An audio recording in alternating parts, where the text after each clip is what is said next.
we choose to nurture. Through hardship, misunderstanding, and personal reckoning, Ethan discovers that healing comes not from grand gestures, but from quiet consistency, earned trust, and the courage to show up especially when it's hard. Love, when rooted in sincerity and shared growth, has the power to rebuild not just families, but the very people within them. A son and a girl with curly hair standing next to a boy. He placed it gently on her lap. Grace stared at it. Her fingers closed around the paper. A sob tore free, raw and unguarded. If Grace's story touched your heart, please like this video and comment where you're watching from. You might be closer to someone sharing this moment with you than you think. Jonathan exhaled, stunned. He turned back to her. "What's your name?" "Grace," she said. "Grace Holloway." "Grace," he repeated. "We're going to get you out of here." He reached into his backpack and pulled out a foldable multi-tool. It wasn't meant for heavy chains, but it was all he had. "This might take a minute," he said. "I'm sorry." As he worked, Grace shuddered. "They wanted me married," she said, "so they could take what I carry. A genetic trait. Rare. My stepfather arranged it. Said marriage made it legal." Jonathan froze. "Legal for what?" "For using me," she said. "For turning my body into property." The lock resisted, then gave with a sharp snap. The chain fell away. Grace collapsed forward, and Jonathan caught her. She was light, shaking with exhaustion and shock. Elijah moved closer and touched her arm, gentle as a question. Jonathan lifted her carefully. "You're safe," he said, more to himself than to her. "You're safe now." As they moved through the woods toward his truck, the sun climbed higher, burning away the last of the morning mist. Grace rested her head against Jonathan's chest, listening to his steady heartbeat. "They'll come," she murmured. "He always does." Jonathan tightened his hold. "Then he'll find out what happens when someone finally says no." The truck door closed. The engine started, and as the forest slipped past the window, Grace allowed herself to believe just for a moment that the chains were truly gone. The old Chevy rumbled along the winding dirt road that led back to the Carrington estate, its tires kicking up clouds of red dust as the forest slowly gave way to the open pastures of North Georgia. Inside the cab, silence hung thick, except for the soft hum of the engine and the faint rattle of a child's drawing taped to the dashboard. The sketch Elijah had given Grace earlier now fluttered gently with the movement of the truck, catching the light like a fragile banner of hope. Jonathan drove with one hand on the wheel, the other resting cautiously on the seat between him and Grace. She sat curled beneath his denim jacket, her knees drawn up, dress still torn and stained from her escape. Her hands were raw, the skin at her wrists angry and red where the chains had rubbed deep. She hadn't spoken since they left the woods, but her eyes were open, flicking toward every passing tree, every turn in the road, like she expected someone or something to emerge at any moment. Elijah, silent as ever, sat in the back seat, his eyes fixed on Grace through the rearview mirror. There was something different in him today. Alertness, curiosity. He held a small stuffed raccoon in his lap, the one his mother had given him before she died, and didn't take his gaze off Grace for a second. When the estate came into view, a white farmhouse nestled at the base of a sloping hill, framed by golden fields and wooden fences. Grace drew in a sharp breath. Her voice cracked as she spoke for the first time in miles. "You live here?"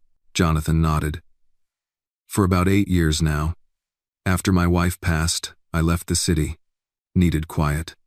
This place gives us that." Grace's eyes stayed locked on the porch. "It looks safe." "It is," he said, and pulled into the driveway. He parked near the front steps and stepped out quickly, circling to the passenger side. When he opened the door, Grace hesitated. "It's okay," Jonathan said gently. "No one's going to touch you here." Her bare feet touched the ground slowly, warily, like the earth might shift under her.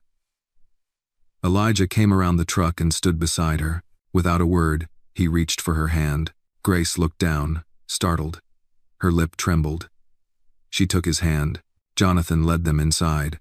The interior of the farmhouse was warm, lived in. Hardwood floors scuffed from years of use.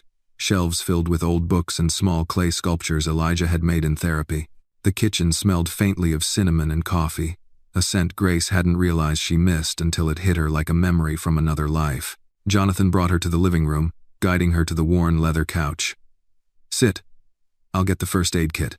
Grace nodded, sinking slowly onto the cushions. Her body felt like it belonged to someone else, like it had run, been dragged, beaten, and chained without her permission. Elijah hovered nearby, holding out a pillow. She smiled faintly, accepting it, placing it in her lap like a shield. Jonathan returned with a metal box and a damp towel. He knelt in front of her and held up his hands. "May I?" She hesitated, then nodded. As he began to clean the wounds on her wrists, her jaw tightened. But she didn't pull away. "You're good at this," she murmured. "Used to be a medic," he said, wrapping gauze with practiced hands. "Before the billionaire thing?" she asked with a hint of dry humor. He chuckled softly. "Yeah, life's funny like that." One. Grace looked away, eyes catching on the family photo on the mantel, Jonathan, his wife, and a much younger Elijah, smiling by a river. "What happened to her?" she asked quietly. "Cancer. Fast. Unforgiving," he said simply. Elijah stopped speaking the day she passed. Grace nodded slowly, absorbing the weight of that. Jonathan finished bandaging her hands. "You want to tell me who Thomas is?" She tensed instantly. "He's the son of Raymond Alcott," she said after a long pause, "one of the biggest biotech CEOs on the East Coast. His family owns everything from pharmaceutical patents to fertility clinics.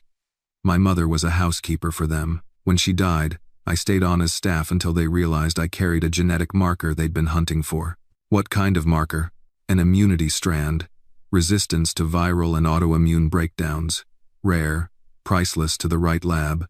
But human DNA can't be harvested without legal ownership or consent. So they offered me a deal. Marry Thomas.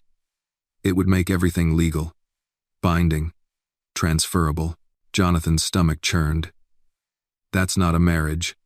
That's trafficking in a tuxedo." Grace gave a dry laugh. "Exactly. I said no. My stepfather, he signed off on everything behind my back. Claimed I was unstable, ungrateful, dangerous. They drugged me, prepped me for the ceremony. I ran before they could finish." Jonathan leaned back on his heels, jaw clenched. "They'll come for you," she added. "They won't risk losing me twice." "Let them try," he said. "You're not going anywhere you don't choose." For the first time, her eyes met his without flinching. "You don't know what they're capable of." "I know enough," he said. "And I've got some capabilities of my own." Elijah walked up with a blanket and draped it over Grace's shoulders. She blinked, touched by the gesture. "Thank you," she whispered. The boy didn't answer, but he sat beside her, shoulder against hers. Jonathan watched the two of them, a flicker of something stirring in his chest. This woman, beaten and broken, was already reaching parts of his son that no therapist had touched in years. He stood. "You should rest. I'll make something warm to eat." Grace nodded but didn't move from the couch. She looked around the room again at the walls covered in hand-painted art, the crooked stack of storybooks, the rocking chair in the corner. It felt human, soft, unpolished, real. As Jonathan moved to the kitchen, she whispered almost too quietly for anyone to hear, "I never thought I'd feel safe in a stranger's home." Jonathan heard it anyway. He paused, hand on the kettle, and answered just as softly, "You're not a stranger here, Grace. You're a guest. And in this house, we protect our guests." She closed her eyes and, for the first time since her escape, allowed herself to breathe. Morning light drifted through the lace curtains, painting golden patches across the living room floor of the Carrington farmhouse. Outside, a rooster crowed from somewhere near the barn. The familiar rhythm of the countryside had already begun. But inside, time moved more slowly, cautious, like someone relearning how to walk.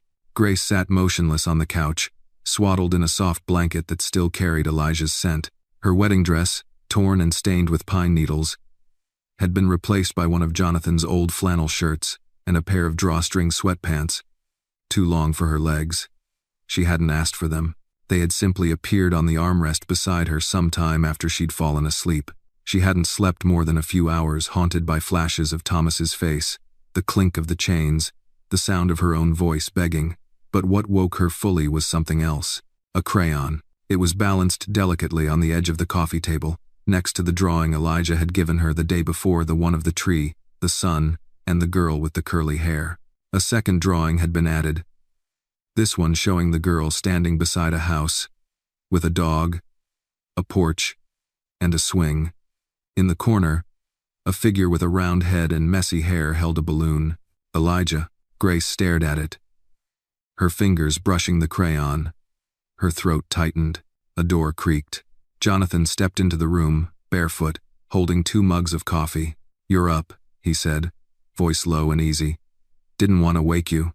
Grace offered a small smile. "Wasn't asleep." He handed her the mug and sat in the armchair across from her. The scent of cinnamon and roasted beans curled into the air. "Elijah drew that?" she asked. He nodded. "He doesn't do that often, not since. Well, you saw." Grace looked back down at the drawing. "He made me someone in his world. Ain't air about. You earned it." She sipped the coffee. It burned her tongue slightly, but she didn't mind. She hadn't tasted anything warm and comforting in weeks. For a long moment, neither of them spoke. Then Jonathan leaned forward. "I need to ask you something," he said. "Something hard." Grace nodded. "Why didn't you go to the police?" She set her mug down. "Because they own them." Jonathan frowned. "You mean?" Raymond Alcott sits on the board of the state's bioethics review panel. He funds campaigns, endows scholarships for judges' children. "The local precinct chief?" "His niece works for Alcott Biogenics. Every time I tried to speak up, I was called troubled, traumatized, delusional. They painted me as an ungrateful employee with an imagination." Jonathan exhaled through his nose.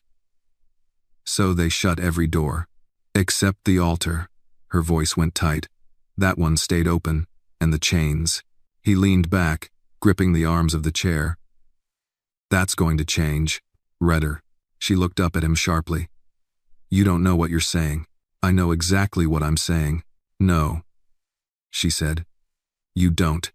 These people don't come at you with knives. They come with contracts, with threats so elegantly worded they don't look like threats until your life is already gone. They won't kick down your door, Jonathan. They'll buy the land your door sits on and tell you to leave." Jonathan's eyes narrowed. "Then we fight them the same way.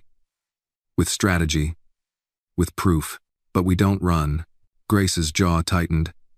"I've been running since I was 17. You shouldn't have to anymore." Before either of them could say another word, Elijah shuffled into the room in his slippers, holding a small potted plant. He walked straight to Grace and placed it on her lap, a rosemary sprig, freshly clipped and replanted. Grace blinked. "Is this for me?" Elijah didn't speak, but he nodded. Jonathan stood slowly. "I'll make breakfast. You hungry?" She hesitated, then nodded. "Yes." Jonathan disappeared into the kitchen, leaving her alone with Elijah. The boy sat cross-legged on the floor, watching her. She wasn't used to being watched without judgment or intent. This child looked at her like she was someone who simply was not someone to be used, not someone to be feared. She set the plant down beside the drawing and slid onto the floor to sit beside him. "You're a good artist," she said. Elijah didn't respond. Instead, he picked up a crayon and began to draw again. A tree, a swing, then another figure, this one tall, with a beard and a wide chest. "Jonathan." Grace leaned closer. "Is that your dad?" Elijah paused, then nodded again. She smiled. "You two are lucky to have each other." He stopped coloring. Then, without looking at her, he said something, just a whisper. "You're safe." The words caught her so off guard that she stopped breathing for a moment. "What did you say?" Elijah didn't repeat it. He just went back to coloring like nothing had happened.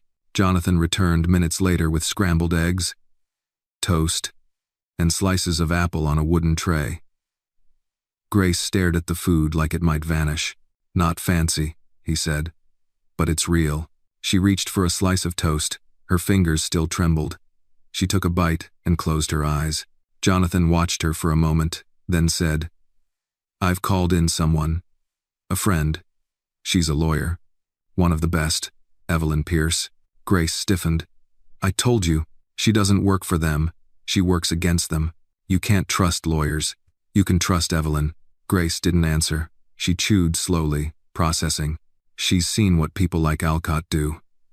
She's exposed them before, and she's not afraid to get loud. Grace looked up at him. "I'm not ready to get loud." Jonathan nodded. "Then we'll whisper for now. But we plan for more." E-turn. She looked around the room again, the drawings, the plant, the mug in her hands, and felt something unfamiliar rising in her chest. A tremor. A breath. A flicker. She wasn't just surviving, she was beginning to live. Evelyn Pierce arrived just after noon in a dust-covered Subaru that looked like it had seen more court steps than car washes. She stepped out wearing dark jeans, a linen blazer, and the kind of expression that suggested she listened more than she spoke and remembered everything. Grace watched from the living room window as Jonathan greeted her with a brief embrace. The two exchanged a look that carried history, the kind built through long nights and shared losses. Grace's instinct was to retreat, to disappear upstairs. But before she could move, Evelyn glanced toward the window. "That must be her," Evelyn said quietly. Jonathan nodded. "Grace Holloway." Evelyn didn't rush inside. She took a breath first, grounding herself, then followed Jonathan into the house. Grace stood when they entered, her shoulders tight, her hands clasped together at her waist. Evelyn stopped a few feet away, giving her space. "Grace," Evelyn said gently, "I'm Evelyn Pierce. I'm not here to push you. I'm here to listen." Grace searched her face, looking for the polish, the hunger, the calculation she'd learned to fear in professionals. She found none of it. Only a steady gaze. Patient. Human. They sat at opposite ends of the dining table. Elijah remained on the floor nearby, quietly lining up toy animals in neat rows, occasionally glancing up at Grace, as if to reassure himself she was still there. Evelyn folded her hands. "Jonathan told me what he knows. I need to hear it from you, in your words. You can stop any time." Grace nodded once.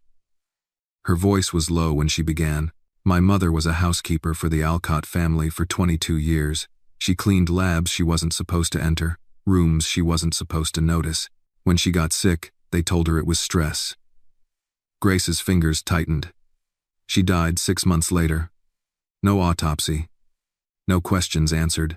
Evelyn didn't interrupt. "After that, my stepfather took guardianship. He said it was for my protection. But everything changed. Doctors started showing up. Tests, blood draws. They told me I was special, valuable." Jonathan's jaw clenched. "They discovered a genetic immunity marker," Grace continued. "Rare, stable. They wanted it, but they couldn't legally harvest or replicate it without consent. And consent had conditions. Marriage was one of them." Evelyn leaned forward slightly. "Marriage to Thomas Alcott." Grace nodded. "He didn't even pretend to care. He treated me like paperwork, something to be signed and stored." "Did you ever sign anything?" Evelyn asked. "No." "Did you ever verbally agree?"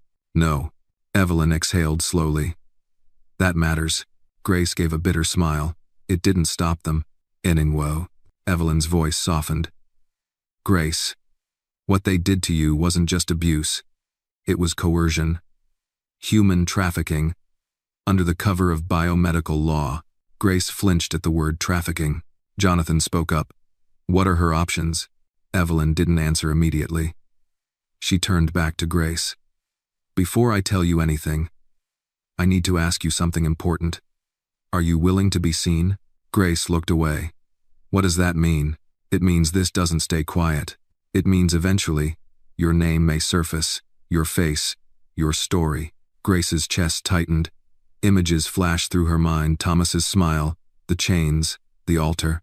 "I've spent my whole life being erased," she said. "I don't know if I can survive being exposed." Evelyn nodded. "Then we start slow. Protection orders, safe housing, medical affidavits. We gather evidence without noise." Grace looked at Jonathan. He didn't speak, but his eyes told her everything. He was here. He wasn't leaving. "I don't want anyone else hurt because of me," Grace said quietly. Evelyn met her gaze. "You won't be the cause. You'll be the reason it stops." Elijah suddenly stood and walked over, placing one of his toy animals, a small wooden horse, on the table in front of Grace. She looked down, startled. "He does that when he wants someone to stay," Jonathan said softly. Grace swallowed hard. That afternoon, Evelyn reviewed security footage from the estate, phone records Grace still had hidden in an old email account, and the few medical documents Grace had managed to save before running. Piece by piece, a picture began to form, not just of what had been done to Grace, but of a pattern. "They've done this before," Evelyn said finally.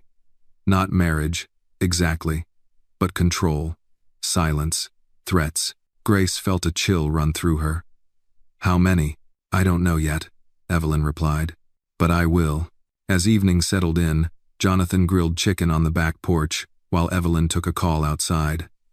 Grace sat at the kitchen table, helping Elijah arrange his drawings into a neat pile. "You can stay," he said suddenly, his voice small but clear. Grace froze. Jonathan nearly dropped the tongs. Grace knelt in front of Elijah. "You want me to stay?" He nodded. "You don't have chains here." Her breath caught. She wrapped her arms around him. Careful, reverent, as if holding something sacred. Dinner was quiet but warm.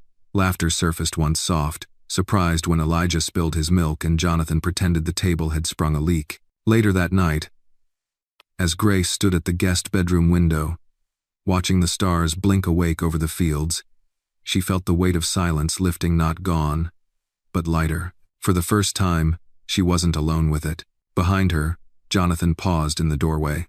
"You did something brave today." She didn't turn. "I didn't do anything." "You told the truth," he said. "That's everything." Grace closed her eyes. Somewhere deep inside, something shifted.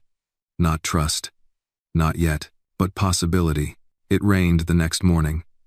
Not hard, just the kind of soft, steady drizzle that blurred the windows and made the porch wood glisten. The scent of damp earth and honeysuckle drifted through the open kitchen door as Grace stood barefoot by the sink, holding a chipped ceramic mug with both hands.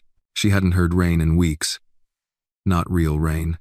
Not this kind, the kind that asked nothing of you, that fell regardless of who you were or what you carried. It filled the silence like a lullaby.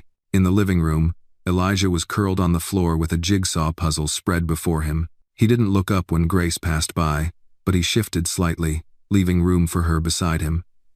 She noticed the gesture and said nothing, only set her mug down and joined him quietly on the rug.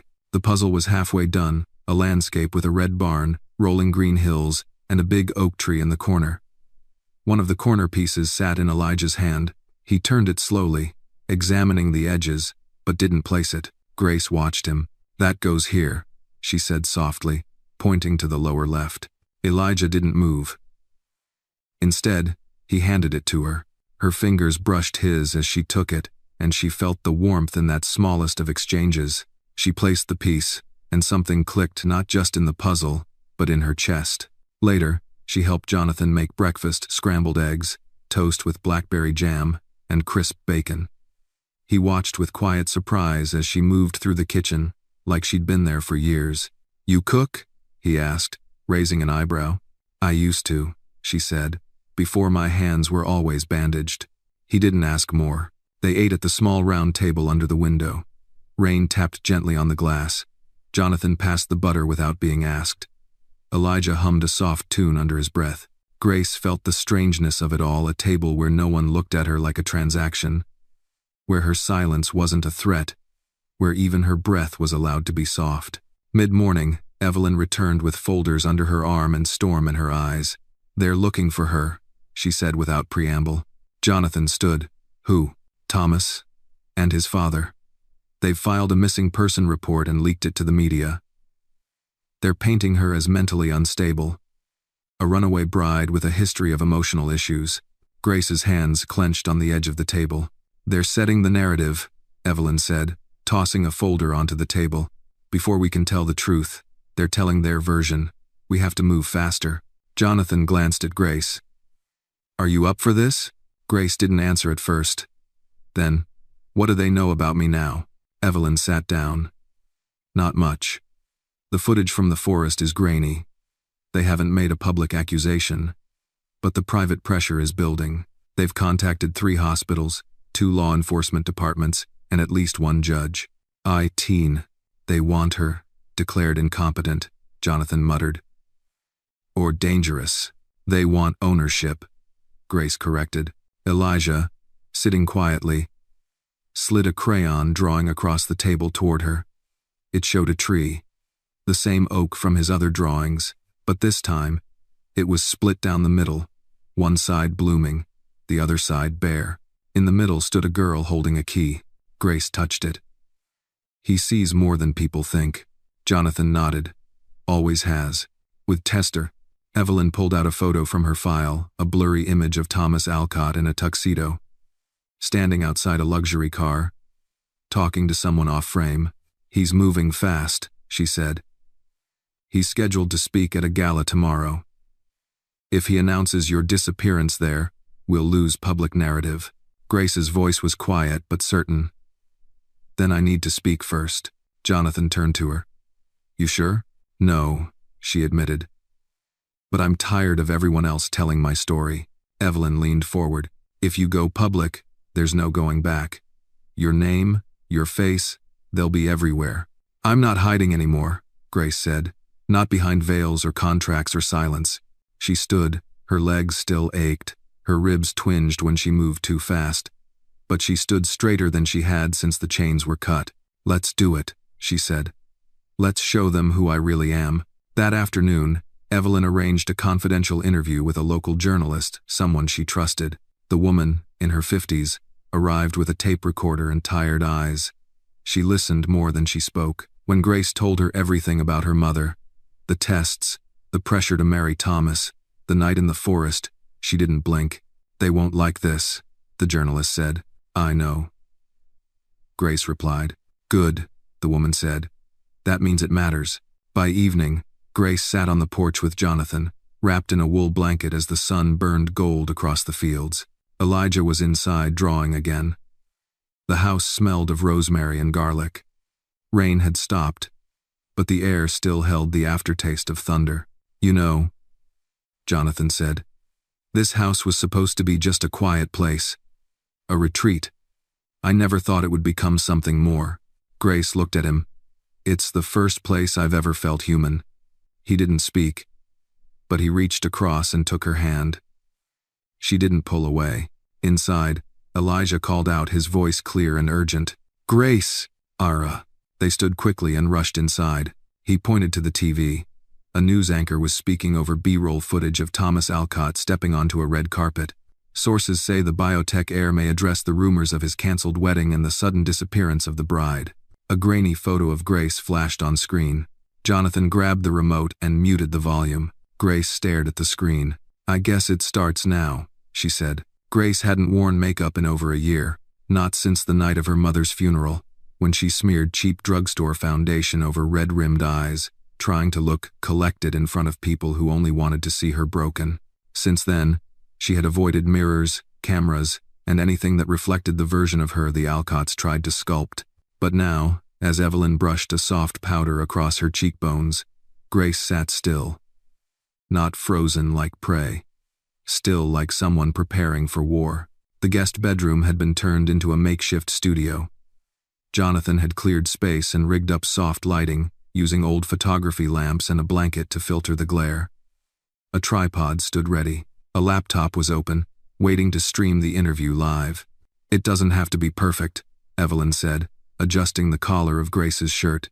It just has to be honest. Grace glanced at the clock. 5:41 p.m. In less than 20 minutes, Thomas Alcott would walk onto a stage at the Horizons Gala, flanked by his father and their legal team, ready to announce her disappearance, to claim concern, to spin sympathy, to rewrite the beginning of a story that had never belonged to him. I need water, Grace said, standing abruptly. Jonathan handed her a glass before she reached the door. Breathe. Just breathe. She took a long sip, her hands trembling only slightly now. Her wounds were still visible, thin lines of red on her wrists. A fading bruise on her temple. Evelyn had suggested covering them. Grace had refused. "If they want to know what I survived," she had said, "then they can look." Outside, the skies were beginning to purple with twilight. The wind swept through the fields like a whisper of change. Elijah sat near the window with his sketchpad, his back to the room, drawing in thick, patient lines. Grace glanced at him. "What's he working on?" Jonathan shrugged. "He hasn't shown me yet. He said it's for you." Grace smiled faintly, then sat back in the chair. "Let's start." The camera light blinked on. Evelyn leaned into frame briefly, stating her name and the time. Then she stepped aside, and the screen filled with Grace's face. She looked straight ahead, past the lens, as if addressing someone across a courtroom or maybe a church aisle. "My name is Grace Holloway," she began, her voice steady. "And I am not missing." She paused, letting the words hang. "I'm not mentally unstable. I'm not dangerous. I'm not a runaway bride." Another beat of silence. "I am a survivor of medical coercion, attempted forced marriage, and human trafficking under the guise of genetic research." Outside, birds chirped somewhere deep in the trees. Inside, no one moved. "I was raised by my mother, Patricia Holloway, who worked as a housekeeper for the Alcott family for over 2 decades. She died under circumstances no one was allowed to question. Afterward, I was told I had a rare genetic marker, one that made me valuable, but not as a person, as a product." Grace's eyes didn't flinch. "They said if I married Thomas Alcott, it would secure the transfer of that genetic material for authorized medical use. They didn't say the word ownership, but that's what they meant." Jonathan stood just off camera, his arms crossed tightly across his chest. "When I refused to marry him, I was drugged, pressured, isolated, then forced to dress for a wedding I didn't agree to. I ran before the vows could be spoken." She reached down, lifted the corner of the flannel sleeve, and showed the faint red ring around her wrist. "This is what I got for saying no."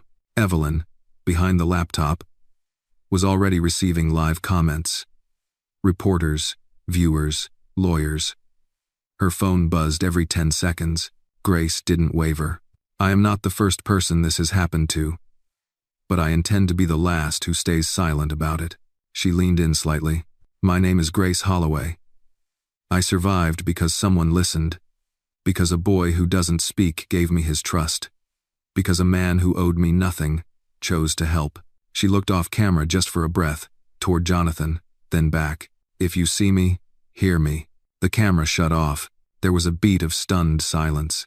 Then Evelyn exhaled and muttered, "Holy hell, Grace." Grace stood slowly. Her knees wobbled, but she was upright. Jonathan approached. "You did it."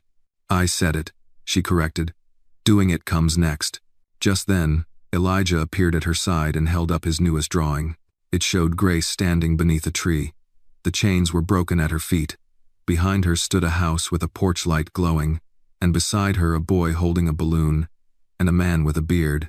Above them, in bright orange crayon, was a banner that read, "She's free now." Grace brought a hand to her mouth. She knelt, wrapped her arms around Elijah, and held him tighter than she had held anyone in years. Upstairs, Evelyn's phone buzzed again. She picked it up, read the message, and turned to Jonathan. "That was faster than I expected," she said. "They're lawyering up. And not subtly." Jonathan's eyes hardened. "Then they're scared." Evelyn nodded. "They should be." Deet. Outside, dusk deepened into night. But inside that small farmhouse, a battle had already begun. And for the first time, Grace wasn't running from it. She was ready to walk straight through it on her own terms. The morning after Grace's interview aired, the world began to tremble, but not from an earthquake. From the thundering footsteps of power trying to crush a voice that had broken through. Jonathan stepped out onto the porch just after sunrise. Coffee steaming in his mug. Boots already muddy from the walk to the mailbox. The paperboy had tossed the local Gazette into the gravel again. He bent to pick it up, eyes catching on the bold front-page headline. "Billionaire heir accused of genetic coercion, bride speaks out." He didn't smile. Not yet. The war hadn't been won, only named. Inside, Grace sat at the kitchen table beside Evelyn, scrolling through her phone. The online article had gone viral overnight, thousands of shares, hundreds of comments, some sympathetic, others venomous. Gold digger. She's lying to ruin him. This is why you don't mix science and emotions. She knew what she was doing. Grace locked the screen, placed the phone face down. Evelyn watched her. You don't have to read them. I need to know who I'm fighting. Grace replied. And who's standing behind me? ID's thing. Jonathan stepped in and dropped the newspaper beside her plate. Grace skimmed the cover, then turned to the second page. Her picture was there, a still from the interview video. She looked stronger than she remembered feeling. It unsettled her. Calls are coming in, Evelyn said. 2 reporters want exclusives. 1 advocacy group is offering to cover legal expenses. And we've got a problem. Jonathan looked up. Evelyn flipped open her laptop and pulled up a video. This aired at 6 a.m. sharp. Press conference from the Alcott legal team. The screen filled with a polished attorney standing at a sleek podium. Thomas Alcott is devastated by recent false allegations, the woman said, her voice measured like a metronome. We believe Grace Holloway has been manipulated by individuals seeking to extort the Alcott family. Medical claims made in her statement are being reviewed. But we remind the public that Miss Holloway has a documented history of emotional instability and behavioral incidents during her employment with the family. Grace's fingers curled into fists. The lawyer continued. Our client remains committed to truth, justice, and the preservation of medical innovation in America. We ask for privacy as we address these matters through the appropriate channels. No. Then came the clincher. A slide on the screen, an image of a heavily redacted file, stamped with the logo of a psychiatric clinic in South Carolina. Grace went pale. I never went there. Evelyn narrowed her eyes. They fabricated a mental health record. Or hacked a real one, Jonathan added darkly. They're building the unstable woman defense, Evelyn said. Classic, ugly, effective. Grace stood abruptly. They'll try to discredit everything. They're already trying, Evelyn said. But we can hit back. How? Evelyn tapped her pen against her notebook. There's someone we need to find. A nurse, Shauna Deeks. She worked at one of Alcott's off-book clinics. She filed a complaint 5 years ago about research violations but disappeared before her testimony. If she's alive, she may have what we need. Jonathan stood. I'll help you track her down. No, Evelyn said. You need to stay with Grace. If they're escalating their media attack, they may try something else. Legal intimidation, forced hospitalization, even physical retrieval. Grace's pulse spiked. They'd come here? Evelyn met her eyes. They won't send a team. They'll send someone in a suit, with a warrant and a fake mental health hold. You disappear. They say they saved you from yourself. Jonathan clenched his jaw. Not on my land. Grace sat back down, her face pale. So, we hide again? No, Evelyn said firmly. We hold ground, and we prepare. By noon, Evelyn had connected with a network of whistleblowers and journalists. She'd created a burner email for incoming leads and set up a secure cloud archive of Grace's testimony, medical records, and private documentation. Everything backed up, encrypted, and spread across 3 separate states. By 2 p.m., they had their first contact. A message. Simple, unsigned. I know what they did to her. I saw it. S.D. Evelyn grinned. Shauna Deeks. Grace leaned in. What now? Now, Evelyn said. We build a case so tight they can't breathe. The farmhouse turned into a command center. The kitchen table became a war desk, cluttered with maps, names, dates. Jonathan's old hunting whiteboard now bore timelines, photos, connections between medical facilities and political donations. But as the world outside stirred with threat, inside the house, something gentler was blooming. Elijah had taken to sitting by Grace more often, offering her objects from his world, a painted rock, a jar of buttons, a toy with one missing wheel. She accepted each gift, like it was sacred. That evening, while Jonathan grilled steaks, Grace found herself standing at the edge of the garden with Elijah beside her. I never knew what it was like, she said, mostly to herself. To be wanted, in silence. Elijah didn't answer, but he looped his fingers through hers. Behind them, Jonathan called out, "Dinner." As they turned, a distant car engine rumbled up the gravel road. Jonathan stiffened. Evelyn emerged from the porch, her hand already reaching for her phone. A black SUV came into view. Grace's blood ran cold. "That's them," she whispered. The black SUV rolled to a slow stop at the edge of Jonathan Carrington's property, gravel crunching beneath its heavy tires. It didn't cross the property line, just hovered there, like a predator waiting for permission to pounce. Jonathan stood at the top of the porch steps, arms folded across his chest, body unmoving. He hadn't put on his gun, but the cold steel of it hung behind the front door. Loaded. Ready. His voice was low and clipped when he spoke to Evelyn, who now stood beside him. "Do you recognize the plates?" Evelyn pulled her phone from her back pocket, already taking pictures. "Government-leased vehicle, registered to a private security contractor based in Virginia. Not law enforcement, not local." Grace hovered near the doorway, eyes locked on the dark glass of the SUV. Her entire body went still the moment the passenger side door opened. A man stepped out. He wore a tailored charcoal suit, an expensive watch, and shoes too polished for farm roads. His smile was corporate, slick, predatory. He held a leather folder in one hand, the kind that looked too neat to contain anything good. Grace's knees buckled slightly. "That's Dr. Halperin." Evelyn looked up, startled. "You know him?" "He was Thomas's personal bioethics consultant. He's the one who told me I'd be morally irresponsible if I refused to marry." Jonathan growled under his breath. The man approached slowly, stopping just short of the worn wooden gate that marked the edge of the Carrington land. "Good afternoon," he called, voice honeyed. "I'm not here to cause any trouble. I'm just hoping to speak with Grace Holloway."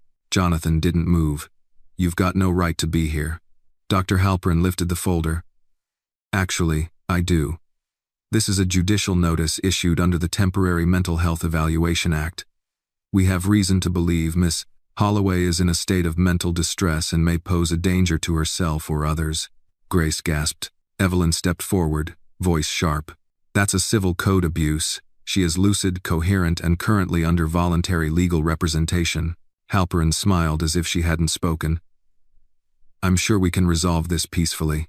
"No, you won't," Jonathan said, stepping down from the porch slowly. "Because you're not crossing that gate." The man's eyes twitched. "Mr. Carrington, I understand you're trying to help, but interfering with a legal order. That order's fraudulent," Evelyn snapped, "and I've already filed an emergency injunction to block any motion filed under it." Halperin's smile faded. "Then this conversation is over." He turned and walked calmly back to the SUV, but Grace noticed the stiffness in his jaw, the twitch in his left hand. He wasn't expecting resistance. The SUV rolled away slowly, tires spitting pebbles. But no one moved until the taillights vanished over the hill. Inside the house, Grace slumped into a chair, her breath shaky. "I thought I was ready," she murmured. "You were," Jonathan said firmly. "You are, and you didn't run this time." Evelyn sat down across from her, typing rapidly on her phone. "I'm escalating this. They crossed a line today. If we don't act, they'll try again. Bigger, louder. Maybe next time with marshals or a court order backed by force." Grace blinked. "What do we do?" "We play offense," Evelyn said. "We get Shauna Deeks on the record. We show proof of coercion. We tie the Alcott Foundation's medical research to unethical trials. We take the story national." "But I'm just one person," Grace whispered. "I'm still scared." Jonathan knelt beside her. "That's what courage is. Doing it anyway." The next morning, Evelyn received a secure email, a single line of text. "Meet me at Lantern Road, midnight, come alone, S.D." Jonathan shook his head when he saw it. "It's a trap." "Maybe," Evelyn said. "Maybe not. But she's our only link to what happened inside those clinics." "I'll go with you," Jonathan offered. She said to come alone. Grace stepped in. "Then I'm going." Evelyn shook her head. "Absolutely not. She was part of what happened to me. If she wants to talk, it should be to me." "No," Jonathan said. "You're not putting yourself at risk." She already risked everything by sending that message, Grace said quietly. If she gets spooked, we lose the case. Evelyn sighed. We'll go together. I'll do the talking. You stay out of sight. That night, they drove the back roads in Jonathan's truck, headlights off for long stretches. Lantern Road was a stretch of county asphalt that curved between abandoned silos and dense pine. They arrived 5 minutes early. A single car waited in the turnout, an old sedan with one taillight flickering. Evelyn stepped out first. Grace followed. A woman in a hoodie emerged from the car, her face shadowed. She looked older than Grace expected, early 50s, maybe. Her eyes darted around nervously. You Grace? Grace nodded. Shauna stepped closer, her voice low and raw. I was there. I saw what they did. I kept the data. Names, dosages, records. They think they destroyed it. They didn't. Evelyn's eyes widened. You have proof? Shauna nodded. But they're watching me. I can't stay long. Why now? Grace asked. Why come forward? Shauna met her eyes. Because you did, and I won't let you carry it alone. She handed over a flash drive wrapped in an old tissue. Everything's here. Then she got in her car, started the engine, and disappeared into the dark. Back at the farmhouse, Evelyn plugged the drive into her laptop. A folder opened, and what they saw inside made the air leave the room. Patient logs, video stills, DNA profiles, names of minors, marriage contracts, consent forged. Jonathan looked at Grace, eyes sharp with fury. This, he said, is what ends them. By dawn, Evelyn had printed 3 full binders worth of documentation from Shauna's drive. The sun hadn't even cleared the trees behind the farmhouse when she laid them on the kitchen table with a quiet thud that woke Jonathan from a half-sleep in his armchair. Grace, already dressed, hair pulled into a loose braid, stood at the counter pouring coffee. She hadn't slept. She couldn't not after what she'd read. The images, the signatures, the silent proof of everything they'd buried in her and others like her. This, Evelyn said, is our nuclear weapon. Jonathan opened one binder. Jesus. It was worse than they expected. Coerced signatures from women declared emotionally compromised just before being married into the biotech conglomerate. Falsified diagnoses. Medical trials masquerading as therapy sessions. Photos of Grace's mother, Patricia Holloway, marked with trial numbers. Grace stared at her mother's name printed on cold white paper. Underneath it, subject, PRC, 4X immunogenic sequence viable. She never knew, Grace whispered. They told her she was cleaning floors. She was the foundation, Evelyn said. The first successful trial. You're what they wanted to build from her. Grace looked up, eyes blazing now. Then we take everything from them. Evelyn gave a tight nod. I've lined up a live interview with 60 Minutes. Sunday, 2 days from now. We go public with the full story, hard evidence, Shauna's testimony. I've already filed the first injunction against the mental health claim they tried to weaponize. It's holding for now. Jonathan pushed back from the table. And in the meantime, we stay alert, Evelyn said. They know we have something. I didn't tell Shauna where we are, but they'll guess. They've followed me before. Grace looked out the window. The sun had risen, but the air still felt thick, like the world was holding its breath. Elijah entered the room quietly, his arms full of folded paper. He laid them down beside Grace's plate. Dozens of drawings, all trees, each one different. Some leafless, some wild with blossoms, one on fire. Where did you learn all this? Grace asked gently. Elijah pointed to his head, then his chest. She smiled. Of course. Suddenly, the back porch door slammed. Jonathan bolted upright, instinct in his veins. He reached for the hunting rifle near the mudroom, but it was just the wind, or so they thought until Evelyn's phone buzzed again. She read the message, her face darkening. What? Grace asked. It's Shauna, Evelyn said. She's gone. Jonathan moved closer. Gone how? Her neighbor said her place was torn apart. She left behind her phone and car. No note. No signs of forced entry, but every digital trace of her is being scrubbed. They're cleaning house. Is not bad ago. A sick quiet fell over the room. Grace closed her eyes. We're out of time. No, Evelyn said. We have enough. They can't erase what we already have. But they can keep us from saying it, Jonathan added. Just then, Grace's phone buzzed. Unknown number. No caller ID. She didn't answer. A voicemail dropped. She played it on speaker. Thomas's voice came through, calm and cruel. Grace, I hope you're comfortable where you are. I hope you're sleeping well. Because we're not. Our legal team is in motion. Our partners are watching. And in 2 days, if you open your mouth on national television, you'll wish you'd stayed chained to that tree. You think you're strong now because someone cut your rope, but we built the tree. The message ended. Evelyn didn't flinch. That's enough for a restraining order. Grace didn't blink. That's enough for war. Is Sino? By afternoon, they had copies of the files sent to 3 independent law firms, 2 watchdog organizations, and 1 former congresswoman who owed Evelyn a favor. It was no longer about if the story broke. It was about surviving what came next.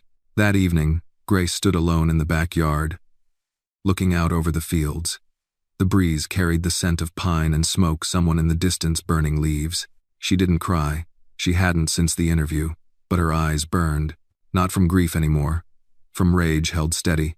A fire kept warm in the ribs. Jonathan joined her, quiet as always. I know what you're thinking, he said. You're thinking they'll never let you finish this. She didn't deny it. They won't, she said, not without trying to bury me again. He took her hand, rough and calloused. Then we stay above ground. Together. A hawk called in the distance. The first stars blinked into the sky. Inside, Evelyn's phone rang. She picked it up and froze. What? Jonathan asked as he stepped back inside. It's the reporter from 60 Minutes, Evelyn said. She's in the hospital. Grace paled. What happened? They're saying, a car accident. Hit and run.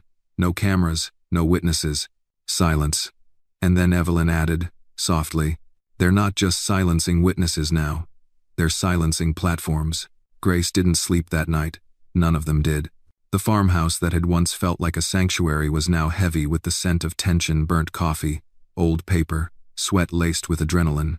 Evelyn sat at the table, scouring her encrypted laptop for alternate media outlets. Legal channels.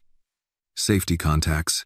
Jonathan paced from window to window, checking locks, peeking out at shadows that might have been trees or men watching from the tree line. Grace stood in the hallway, wrapped in Elijah's Star Wars blanket, her hands trembling despite the warmth. They're cutting us off, she said, voice hoarse. One by one, Evelyn nodded without looking up. First the witness, then the journalist. If they control both the truth and the mic, they don't need to kill us. They just need to keep us quiet long enough to disappear the story. Jonathan turned. We release the files anyway. All of it. Screw the broadcast. We flood the internet. No, Grace said sharply. Then it dies as noise, buried under conspiracy forums and smear campaigns. We've come too far for this to become a hashtag. Evelyn rubbed her temples. Then we need someone untouchable. Someone with reach. Who isn't afraid of the fallout. Jonathan raised an eyebrow. You know anyone like that? Evelyn's eyes darkened with memory. Yeah. I do. She pulled out a burner phone, one of the few she hadn't used in over a year. She dialed a number from memory. Waited. A long pause. Then a gruff voice answered. Who gave you this number? It's Evelyn, she said quietly. I need 5 minutes. And your integrity. A pause. Go. Do you still run that podcast? The one the networks won't buy? You're calling me about the feed wire? I've got a whistleblower with evidence against the Alcotts. Another silence. Then, I'm listening. His name was Mason Dell, former journalist turned digital renegade, fired from CNN after refusing to bury a segment on pharmaceutical corruption. Now, he ran a rogue investigative podcast with millions of loyal listeners aged 45 and up, people who distrusted the media but still believed in justice. By morning, Evelyn had arranged a live, virtual interview to be streamed through the FeedWire's main platform, simulcasted to Reddit, YouTube, and multiple independent networks. We'll go at 8 p.m. Eastern, Mason said. We can't promise reach like 60 Minutes. But we've got ears. Old school ears. They still vote. They still write letters. And they still remember what a lie sounds like. Grace nodded. That's all I need. The day passed in a blur of preparation. Evelyn triple verified the files. Jonathan installed motion sensors and trail cams around the property. Grace practiced her testimony again and again, not for polish, but for steadiness. At 7:45 p.m., Elijah appeared beside her in the hallway, holding a drawing. This one was different. It showed Grace standing inside a house that looked like theirs. Outside the house, dozens of other people stood in the field. Some holding signs, some holding hands, some just watching. And above the scene, in bold red crayon, were the words, "Now they hear you." She knelt and hugged him tight. At exactly 8 p.m., the live stream began. Mason Dell's voice filled the screen, gritty, direct. Tonight on the Feedwire, we're bypassing the networks. No commercials, no scripts, just a woman named Grace. And the truth no billionaire wants you to hear. The camera panned to Grace. She looked straight into the lens. My name is Grace Holloway, and I survived a system built to disappear people like me. She told them everything this time, with the documents, the evidence, the names. She spoke of her mother, of the wedding dress, the chains, the escape, and then of the others, the unnamed women in the files. As she spoke, the chat exploded. Thousands of viewers, thousands of comments. I worked at their lab in 2004. She's not lying. My sister went through something like this. We thought she was crazy. Tell me how to help. Where to send this? Who to call? At one point, Mason turned to the camera, eyes wet. This story matters because it's not just about Grace. It's about how easily we accept silence. About how many people disappear quietly while we scroll. Not tonight. The live stream went viral in under an hour. Hashtags lit up. Screenshots flooded Facebook groups and Twitter threads. Local journalists started knocking again, this time with better questions. Civil rights lawyers called. Whistleblowers messaged. By midnight, the Alcott family's PR firm had issued a brief statement. We are investigating the recent online accusations with the seriousness they deserve. It wasn't a denial. It was fear. At 1 a.m., the farmhouse sat in silence. The rain had returned, soft against the roof. Jonathan turned off the porch light. You did it. No, Grace said. We started it. From the back hallway, Elijah's voice floated gently through the dark. She broke the tree. Jonathan turned. What did he say? Grace smiled faintly. He means their system, their house, their lies. Outside, beyond the fields, the wolves would come again. But this time, the house wasn't silent. This time, it roared. It began at 4:37 a.m., not with sirens, not with a breaking window, but with a phone call. Evelyn's burner rang once, then stopped. Then again 3 short buzzes. A code. She sat up straight on the couch, heart thumping. Jonathan, already awake, stood in the hallway, half-dressed, one hand on the rifle he no longer kept hidden. It's them, Evelyn said. Grace appeared behind them, barefoot, hair uncombed, eyes clear. What now? Evelyn looked at the clock. The Feedwire interview's barely been up for 6 hours. It's already past 3 million views. Congressional inboxes are full. And now, they're coming to do the only thing left to try. Shut me up, Grace said quietly. No, Jonathan corrected. Make you disappear. A knock came at the front door. 3 sharp raps. Elijah stirred in the back room. Jonathan motioned to Grace. Stay behind me. But she shook her head. No more hiding. He hesitated, then opened the door. 2 men stood there, suits, slick hair, subtle earpieces. They held out laminated IDs so fast the motion was nearly rehearsed. U.S. Department of Public Health, one said. We have an urgent protective order concerning Grace Holloway. Evelyn stepped in, calm as steel. That order was challenged last night and is pending injunction. You are acting on outdated authorization. The second man didn't blink.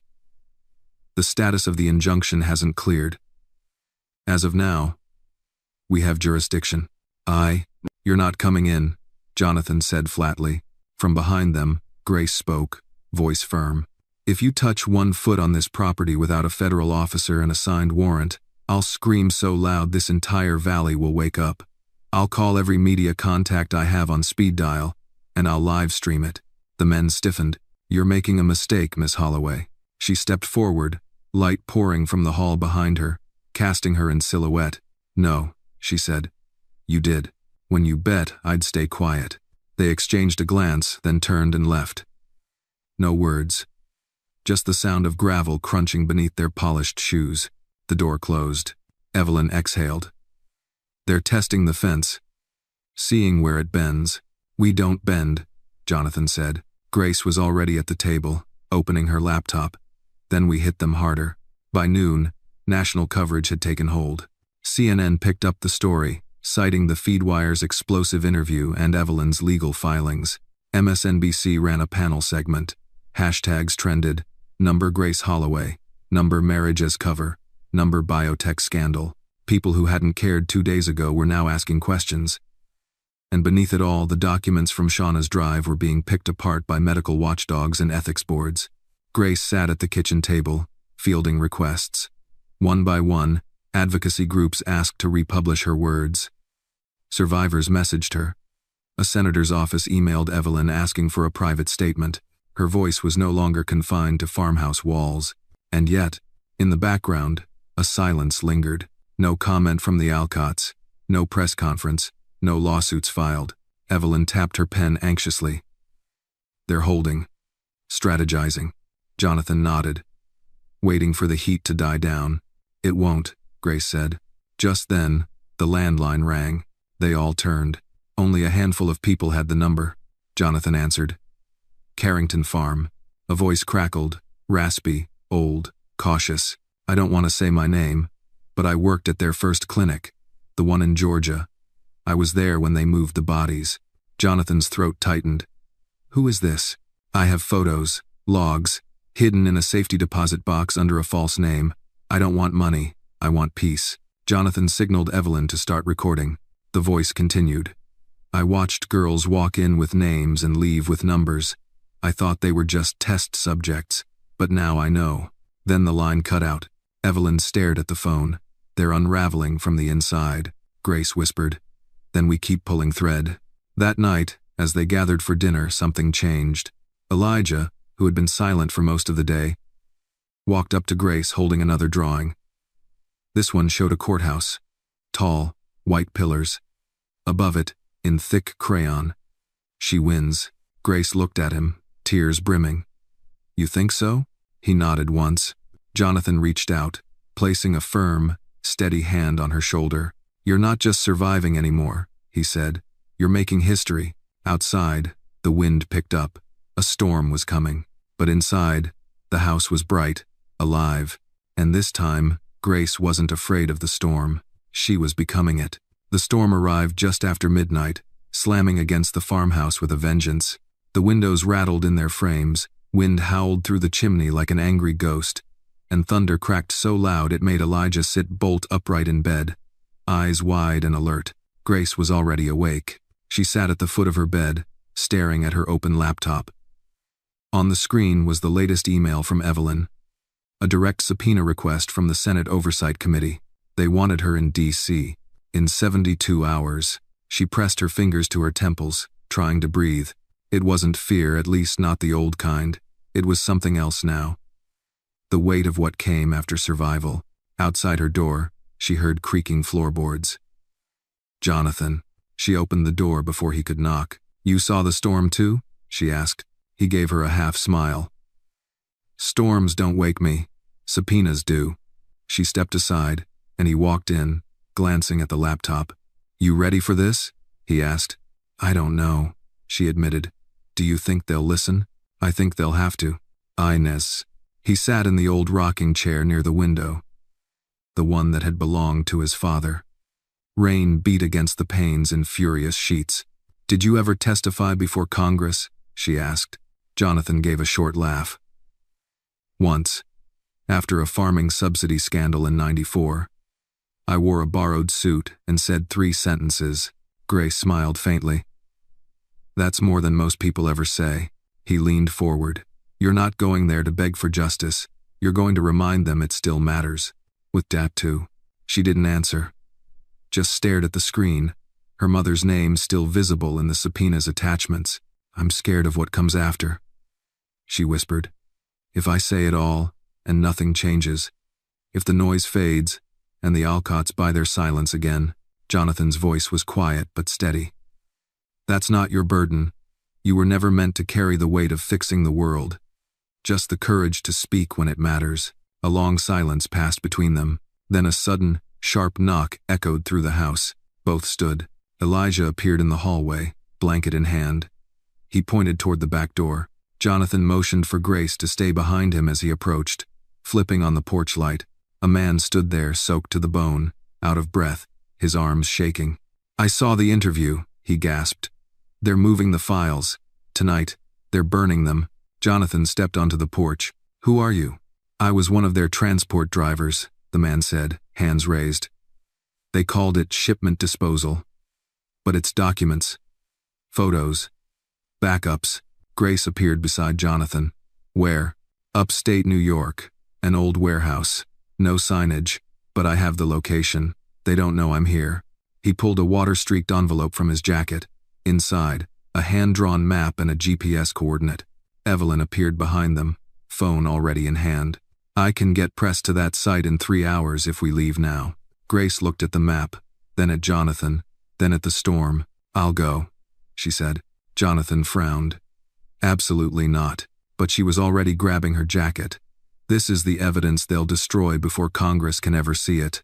Evelyn looked at her. It's dangerous.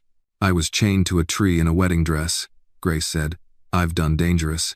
Has bed. Within 15 minutes, they were on the road, Evelyn driving. Grace in the back with the informant, soaked clothes steaming in the truck's heater. Jonathan stayed behind to protect Elijah, his face pale with tension but his hands steady as he loaded rounds into the rifle. The road to the warehouse was lined with pine trees bent sideways from the storm. Power lines swayed above like ghostly ropes. They drove without headlights for the final stretch. When they arrived, the warehouse was lit, not from inside, from flame. 2 men stood at the rear of the building, tossing file boxes into a steel drum. The fire inside glowed orange, licking the sky. Smoke curled upward into the black. Evelyn hit the brakes hard. We're too late. No, Grace said, already leaping out. The men turned. One shouted, "Hey!" But Evelyn was faster. She pulled out her phone and began recording. You're live. Smile for the camera. The men froze. Grace ran to the burning barrel. The heat hit her face like a slap, but scattered around the drum were boxes that hadn't been torched yet. She opened one. Inside, photos, names, contracts. One with her mother's signature, another with her own copied, forged. She yanked 3 folders and tossed them to Evelyn. One of the men lunged, but Grace didn't flinch. Take another step, and your face will be on every network in the country by dawn. The man hesitated, then bolted. Evelyn called out, "Keep recording. We have enough. Let's go." They fled into the night as sirens began to rise in the distance. Press and allies Evelyn had tipped off racing to the scene. Back at the farmhouse by morning, Grace dropped the files onto the kitchen table. Rain still dripped from her sleeves. She looked at Jonathan. "You were right," she said. "They can't buy silence if we keep showing up." He nodded, a rare smile forming. "Told you.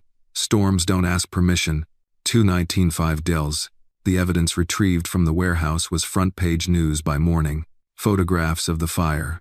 Evelyn's video of Grace standing defiantly at the burning barrel. Documents with real signatures, Patricia Holloway's, other women's, even minors, now digitized and disseminated to watchdogs and reporters before breakfast. This time, the Alcotts couldn't issue a half-hearted statement. They went silent, which, as Evelyn said, was worse than denial. It meant they were regrouping. By 10 a.m., Grace had received 3 formal invitations from news outlets, 2 subpoenas from federal commissions, and a discreet message from a whistleblower in the biotech industry. "You open the door. I'm ready to talk. I have files, internal emails, contract approvals, test results." They called the women quiet carriers. "I can prove it." It was signed only with the initials M.C. Jonathan rubbed a hand down his jaw. "They're crumbling from the inside. One person at a time." With a look at Elijah, still in pajamas, sat on the floor beside Grace, drawing again. This time it was her face standing at a podium, speaking into a microphone. In the crowd beneath her were silhouettes, hundreds, maybe thousands. At the top, in red marker, "She tells the truth." The room listens. Grace exhaled deeply. It's happening. But I still don't know what I'm walking into in D.C. Evelyn tapped a thick manila folder on the table. You're walking into a committee chamber full of suits who've been bribed, lobbied, and lied to for decades. But you have something they don't. What's that? Grace asked. People, Evelyn said. You have the country's attention. And you've made them care. Grace picked up the folder. Inside were talking points, annotated documents, and names of sympathetic senators. At the top, handwritten in Evelyn's script, were the words, "Speak plain, speak true, speak for all the ones they silenced." The next 48 hours passed in a blur of final prep. A new security team was arranged, trusted escorts, bulletproof itinerary. Evelyn made sure their travel plans were untraceable, no public reservations, no posted schedules. Grace was no longer a survivor. She was now a witness under threat. On the morning of the hearing, she dressed in a charcoal gray pantsuit, simple, elegant. She wore no jewelry, no makeup, just her mother's old church pin on her lapel. A dove carrying an olive branch. The symbolism wasn't lost on Jonathan. You sure about this? He asked in the hotel room, standing by the door. Grace nodded, her voice steady. They used marriage as a weapon. I'm using my voice as a sword. At the Capitol, the halls were lined with cameras, security, aides rushing with folders. But as Grace was led to the chamber, it all faded into a tunnel of white noise. Until she stepped inside, the room fell silent. Lawmakers sat behind their wooden benches, nameplates gleaming under artificial light. Some watched her with genuine interest. Others barely looked up from their screens. A few whispered among themselves, likely waiting to discredit her. But Grace didn't flinch. She took her seat at the lone witness table. A single microphone before her, a glass of water, and her name etched onto a brass plaque. Grace Holloway. The chairman spoke. You may proceed with your statement. Rode. Grace leaned forward, hands folded. My name is Grace Holloway. And for most of my life, I was told I was nothing more than what I could carry in my blood. They said my genetics made me special, but what they really meant was, it made me theirs. She paused, let the silence hold. They tried to marry me into ownership, tried to erase my mother's truth, tried to rewrite science in the image of their profit margins. One senator leaned in, brows furrowed. I'm not a scientist, Grace continued. I'm not a doctor, I'm not a lawyer, but I am a witness. And I have documents signed, sealed, shredded, and half-burned that say they knew what they were doing. And they didn't care. She held up a folder. They used marriage to bypass federal protections. They forged consent. They conducted human trials under the guise of private agreements. They used women, black women whose silence was easier to buy, and whose pain they thought wouldn't echo. Where? Her voice trembled. But not from fear. I'm here to say it echoes now, loudly, in every survivor, in every name they erased, in every body they buried under a research grant. Gasps echoed. A few senators shifted uncomfortably. One leaned into the mic. Miss Holloway, these are serious allegations. Are you suggesting the Alcott Foundation operated outside the bounds of law? I'm not suggesting it, Grace said, eyes steady. I'm proving it. Evelyn stepped forward with printed exhibits, diagrams, memos, correspondence, and then the bombshell. The whistleblower's files had arrived. Confirmed, verified. A printed email exchange between Thomas Alcott and a medical director. The Holloway girl is resistant. If she won't consent, we'll declare psychological instability and issue a protective order. Once she's married, she's legally ours. You know the statute. The room exploded in murmurs. Cameras clicked. Staffers whispered into phones. The chairman banged the gavel. Order. But Grace wasn't finished. I survived because someone cut the rope, she said, voice thick with emotion. But there are others still tied to trees. She looked up, right into the lens of the live broadcast camera, and I won't stop until every one of them is free. The room fell into stunned silence.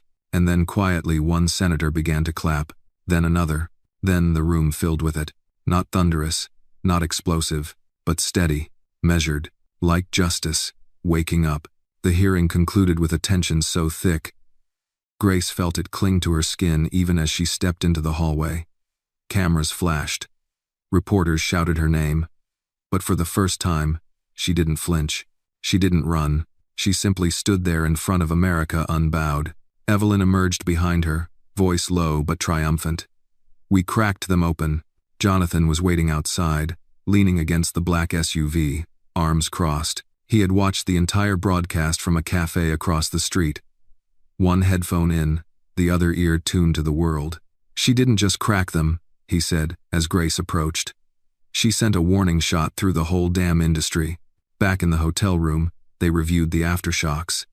Major news outlets were already quoting Grace's testimony in their headlines. The email from Thomas was being replayed across media channels, dissected on legal panels. The phrase "legally ours" had become a lightning rod. But perhaps most importantly, the silence from the Alcotts was deafening.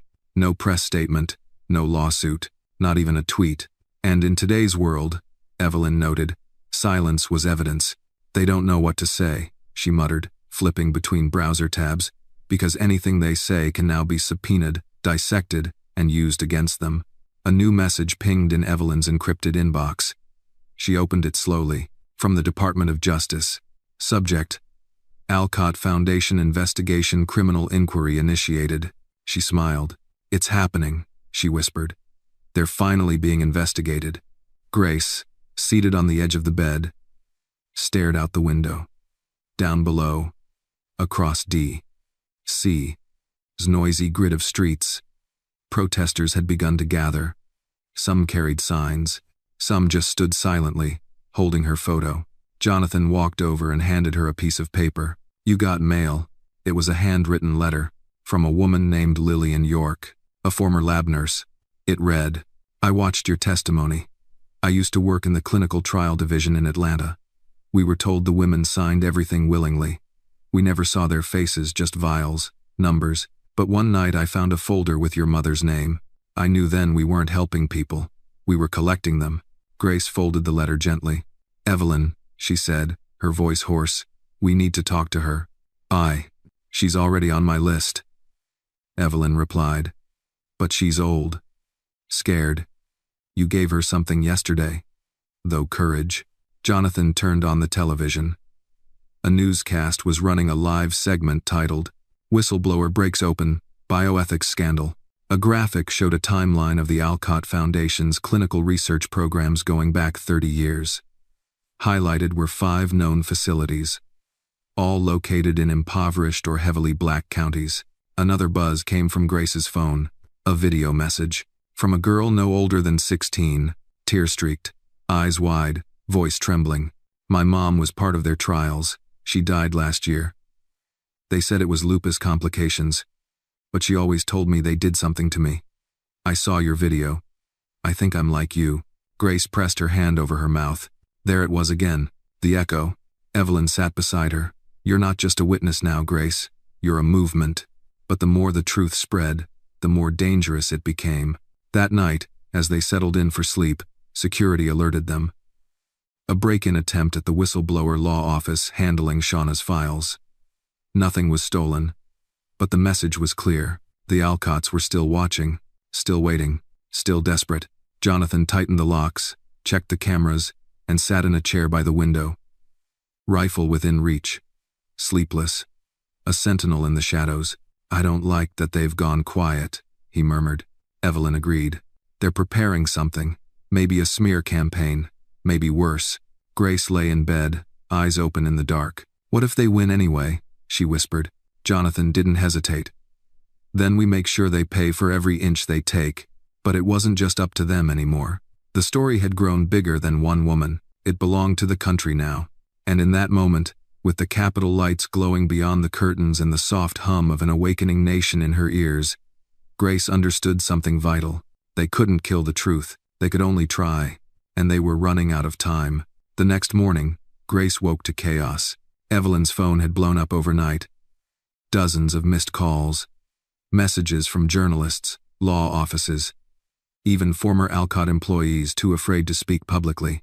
But it wasn't the outpouring that caught their attention, it was the headlines. The Alcott Foundation had finally responded, but not with words. With a lawsuit, a $50 million defamation suit, filed in federal court against Grace Holloway, Evelyn Ross, the Feedwire, and all associated parties responsible for the unlawful release of proprietary documents, slanderous accusations, and irreparable damage to reputation. It was Grace stared at the bolded title at the top of the PDF. Evelyn forwarded her. Alcott Biologics versus Grace Holloway, et al. Beneath it, emergency injunction filed to prevent further media appearances until trial. Evelyn paced the hotel room, phone pressed to her ear, speaking to the ACLU's legal response team. No. We anticipated this. Yes. I'll get her under protective counsel today.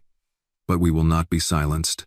Jonathan stood by the window, expression unreadable, but his shoulders were tight, his hands clenched. He'd seen this play before, rich men suing the poor into submission. Grace sat still, unusually quiet. What does this mean? She asked, barely above a whisper. Evelyn ended the call. It means they're scared. It's their last move before the whole thing collapses. They don't care if they win. They just want to bury you in court. Tie up your name with so much red tape no one will listen when you speak. Grace's voice hardened. Then we cut through the tape. By noon, word of the lawsuit hit every major media outlet. The response was swift, and not what the Alcotts expected, because while they had money, Grace had people, hundreds of thousands of them. Within hours, the hashtag number Stand With Grace began trending. Supporters posted photos of themselves holding signs. We believe you. Her blood isn't property. Consent is not a contract. A crowdfunding campaign raised nearly $600,000 in 48 hours to support her legal defense. Former Alcott patients began coming forward anonymously. Nurses, interns. One ex-employee posted an audio clip of a board meeting where Thomas's voice could be heard laughing. Let them sue. We can drag it out for years. The girl will crack. The clip went viral. People heard his voice. He stopped being a suit behind glass and became a real villain. And Grace? She didn't hide. Instead, she doubled down. She filmed a response video not for TV, but straight to the public. One camera. No production. No makeup. Just her and the truth. I am not afraid of your courtroom, because I've already been judged by your system. I was sentenced the moment you decided my body was your property. You cannot bankrupt the truth. You cannot sue away what you did. And I'm not alone anymore. The video hit 5 million views in 12 hours. Even 60 Minutes, after initially going silent, reached out again with an offer. A follow-up sit-down interview. They wanted Grace back. This time as a leader. Not just a victim. But even as the momentum shifted in her favor, the tension inside her kept building. Because with every step forward, something darker stirred in the shadows. On the third night after the lawsuit, the farmhouse's backup server, a secure archive Evelyn had arranged, was wiped, not corrupted, erased. Jonathan discovered it when he went to update the logs. The digital vault was empty. Years of encrypted legal files, patient statements, audio records. Gone. Evelyn's face turned ghost pale. That was our last off-site copy. Grace blinked. You're saying we lost it all? No, Evelyn said slowly. We still have physical files. But whoever did this, they weren't amateurs. Then, as if fate didn't think they were paying attention, a letter arrived at the farmhouse no-return address. Inside, a printed photograph. Grace, sitting at the witness table in D.C. On the back, handwritten in red ink, "Everyone bleeds, Grace." Jonathan gripped the paper, jaw set like stone. They want to scare you. Break your rhythm. Grace took the photo gently, looked at it. Then she lit a match, held it to the edge, watched it burn to nothing. They still don't understand, she whispered. I stopped bleeding for them the day they chained me to that tree. Evelyn watched her closely. This ends soon, one way or another. Jonathan nodded. Then let's end it on our terms. That night, they began drafting the final public brief, the one Evelyn would deliver directly to the Department of Justice, hand in hand with civil rights attorneys, genetic privacy advocates, and the chorus of voices the Alcotts tried to erase. It wasn't about retribution anymore. It was about reckoning, about making it stick, about making sure no girl ever again had to prove she wasn't a product.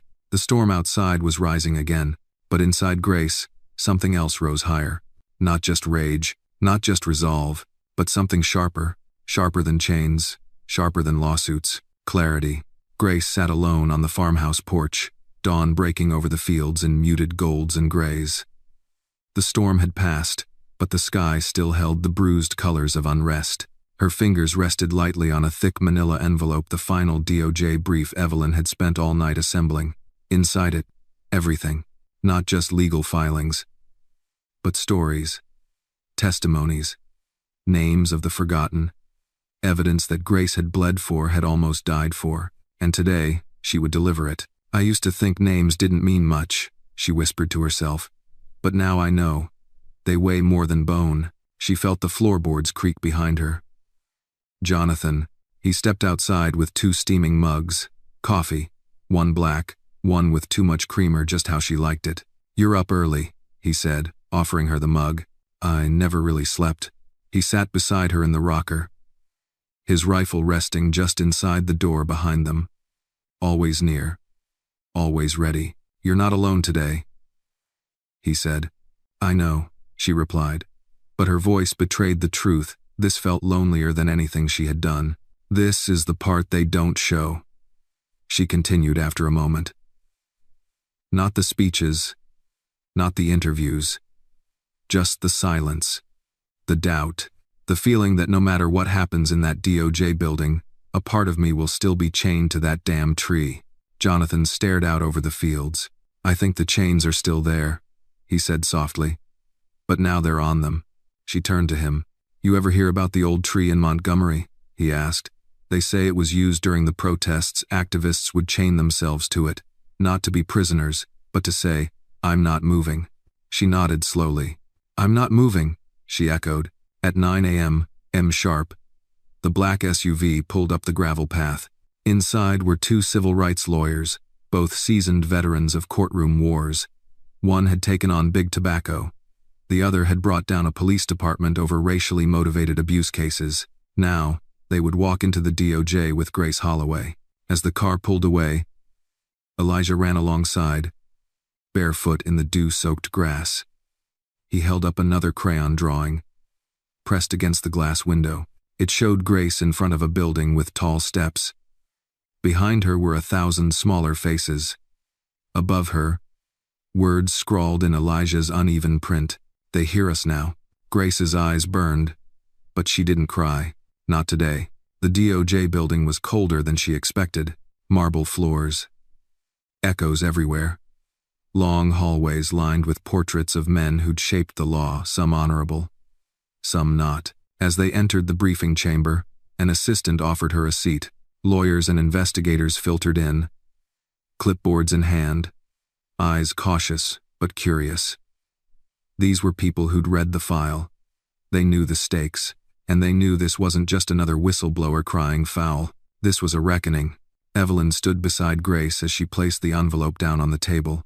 The senior investigator, a tall black woman with silver streaks in her braid, looked up. "Miss Holloway, are you ready to give us your account, on record?" Grace nodded. "Yes, ma'am. I'm here to make sure none of this dies in a headline." And she spoke, not just about the tree, the dress, the wedding, the fire, but about the system. The legal loopholes that let corporations turn people into patents. The cold science that treated consent like a contract, not a right. She quoted emails, pointed to diagrams, named every woman whose file she had carried like a burden for months. And when she was done, the room was silent. Then the investigator spoke again. "Miss Holloway, you may not realize this yet, but what you've just presented isn't just a civil rights issue. It's a biological ethics crisis. We're dealing with something that reaches the very foundation of how medical research is governed." Grace stared at her. "Does that mean?" "It means we're opening a criminal investigation into Alcott Biologics and all subsidiaries involved." She leaned forward. "And we'd like your help leading the victim task force." Grace blinked. "You want me to?" "You've already started it," the woman said. You lit the fire. Now you help us see it through. Back at the farmhouse that evening, Grace stood in the kitchen while Evelyn read through a fresh batch of emails. One was from a university ethics board. They wanted Grace to speak to medical students. Another was from a TV producer. But it was the last one that made Evelyn's eyes widen. She passed the screen to Grace. It was from the Smithsonian Institute. We are launching an exhibit on modern civil rights heroes. We would be honored to include your dress, the wedding dress, from the testimony as part of our collection. Grace stared at the screen, not because of how they tried to use it, the email continued, but because of how you rewrote what it meant. Jonathan stepped in, muddy boots tracking across the floor. What's all this? Grace looked up, a mix of disbelief and awe in her voice. They want to put my dress in a museum. Unthinkabl. He smiled, slow and proud. Damn right they do. Outside, the sun dipped behind the hills, casting the sky in long strokes of orange and purple. Grace stepped out onto the porch once more. Same place, different woman. She no longer carried the name like a scar. Now, it was a banner. And behind her, 1,000 voices rising not in fear, but in clarity. The farmhouse was no longer just a refuge. It had become a command center. Calls came in hourly from media outlets, advocacy organizations, medical boards. Donations to the victim fund skyrocketed. A documentary crew camped near the edge of the pasture. Quiet and respectful. Capturing footage not for spectacle, but for history. Yet with every new ripple, Grace felt the gravity of what lay ahead. There were still court dates, still threats, still people out there who wanted her silent. But the tide had shifted, not just in the headlines but in homes. A grandmother from Mississippi mailed her a letter handwritten in blue ink. My niece was in one of those programs. She always said they took something from her. I never knew what she meant until I saw you. Thank you, baby. A former nurse at a defunct Alcott clinic left a voicemail. I still have the tapes. I kept them because something always felt wrong. I'll turn them over. Just say where. The evidence snowballed. And then came the arrest. Not Thomas, not yet, but a senior executive in the Alcott Biologics Research Division was picked up trying to board a private flight to Geneva. In his briefcase, falsified grant documents and encrypted hard drives. Evelyn burst through the farmhouse kitchen with the news, laptop under her arm. It's public. DOJ just released the warrant affidavit. The foundation is under full federal investigation. Away. Jonathan leaned against the doorway, arms crossed, a small smile tugging at the corners of his mouth. Didn't even take 6 months. Grace sat at the table, still absorbing it. She wasn't numb, but she wasn't triumphant either. She was ready. The phone rang again. This time, the number wasn't one she recognized. Should I take it? She asked Evelyn. Evelyn nodded. Trust your gut. Grace answered. Hello? A familiar voice, shaky, young, terrified. Grace, it's me, Naomi. They found me. Grace sat up straight. Where are you? I'm at a clinic near Phoenix. They told me I was getting help for gene therapy. But they used your name. They said it was safe because of what you signed. Grace's blood froze. Naomi, listen to me. You didn't sign anything. They're lying. I want to leave. But they said I'd be arrested for breach of contract. That I'd lose custody of my baby. Evelyn was already moving, pen in hand, writing everything down. Grace's voice dropped, firm but gentle. Naomi, look at me. You are not property. You are not alone. Can you send me the clinic name? A pause. Then, through tears. Yes. The call ended. Grace looked to Evelyn. I want every watchdog, journalist, and health inspector in Arizona briefed tonight. That clinic goes dark by morning. Evelyn was already typing. Consider it done. Jonathan turned to Grace, brow furrowed. You okay? No, she admitted. But I'm awake. That counts for something. The next day, Grace sat down with a legal team from the DOJ to finalize her position in the federal task force. For the first time, she wasn't just a voice in the room, she was listed on the letterhead. Grace Holloway. Survivor Advocate. Genetic Ethics Commission. Afterward, a woman from the committee pulled her aside. You may want to know, she said carefully. The Alcotts have filed a quiet motion for dissolution of several research subsidiaries. It's the first sign of collapse. Grace gave a slow nod. Let them dissolve. Just make sure they answer before they disappear. That evening, Grace stepped outside with Elijah. They watched the sun sink behind the hills again. The boy tugged at her sleeve and pointed to the stars beginning to appear. "Can I tell you a secret?" he whispered. She bent down. "Of course." He leaned into her ear. "You're famous now, but to me, you're still the lady who let me sleep next to her when the thunder was too loud." Tears welled up again, not from pain, from peace, from purpose. Later that night, as the farmhouse quieted, Evelyn sat on the porch with Grace, both sipping tea. "You've changed everything," Evelyn said. "I just told the truth," Grace replied. "No," Evelyn said softly. "You held on to the truth when it would have been easier to let it go." Grace looked out over the land. Her land now, and somewhere in the back of her mind, she remembered what she had once whispered to herself in chains. "I don't belong to them. I belong to something bigger." She finally understood what that meant. Her story didn't end in the forest. It didn't end at the courthouse. And it wouldn't end here either. Because the truth, when held long enough, stopped being a weight. It became a torch. The invitation arrived quietly, tucked between official mail and court notices. A formal envelope with the seal of the National Museum of African American History and Culture, hand-addressed to Grace Holloway. Inside, a single sentence: "It would be our honor if you would speak at the unveiling of the Silent No More exhibit featuring your dress."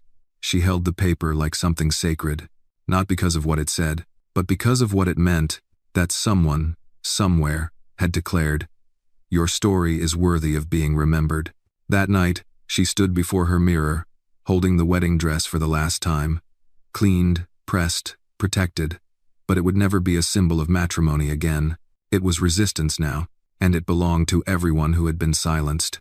At the exhibit opening, the room was silent as Grace approached the podium. The dress stood behind her in a glass case stark white, with a rust-colored rope coiled beside it. Above the display, etched in steel, "She was never theirs." Grace looked out at the crowd. Survivors, families, journalists, lawmakers, children, and faces she never thought she'd see again. Naomi sat near the front, holding her infant daughter. Lillian York, the former lab nurse, stood beside one of her sons, her eyes full of peace. Even Elijah was there, dressed in a tiny suit, holding Jonathan's hand. Grace began. "I don't know what justice is supposed to feel like," she said. "No one ever tells you what comes after survival. And Plazer." She paused, then smiled gently. "But I do know what it feels like when people stop looking away." She spoke for 11 minutes, not to make a point, but to bear witness, not for applause, but to pass the torch. When she finished, the room erupted not with thunderous claps, but with a solemn standing ovation.